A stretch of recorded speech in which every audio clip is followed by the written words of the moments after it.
We now turn to the Republican National Convention in Cleveland tonight, where division in the GOP was on full display. Yeah, what a night it was. Conservatives wanted to hear the words from Senator Ted Cruz tonight. He was cordial, but something was missing here. There was no endorsement. Vote your conscience. Vote for candidates up and down the ticket. Political specialist Ladd Egan was there tonight watching from the convention floor. We kind of heard right there how a majority of the people reacted. But Ladd, how did Utah's delegation react? Well, Mike, during that speech, most of Utah's delegates were cheering, but there was a mixed reaction that there had not been any sort of endorsement. And, you know, what was interesting to watch is it was shaping up to be a very successful night of the convention. The crowd seemed more energized, but then Ted Cruz took the stage and ripped back open those party divisions. And to those listening, please don't stay home in November.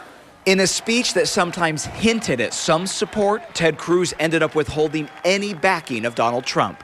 Stand and speak and vote your conscience. Vote for candidates up and down the ticket who you trust to defend our freedom and to be faithful to the Constitution of America. Shouting filled the convention hall as the one-time bitter rival refused an endorsement. The jeers stopped once Trump entered the convention hall. I didn't know exactly what he was going to say tonight. I know that he's put a lot of thought into this. Utah Senator Mike Lee, a longtime Cruz supporter, says the Texas senator's speech touched on the issues needed to bring the Republicans together. Yes! Those are the things that unite the party.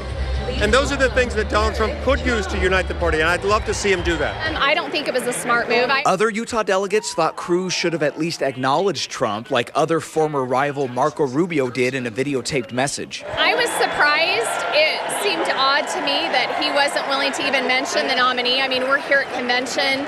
We know Donald Trump's the nominee. Trump would have to say he's apologizing for all of the negativity, all of the attacks, all of the lies.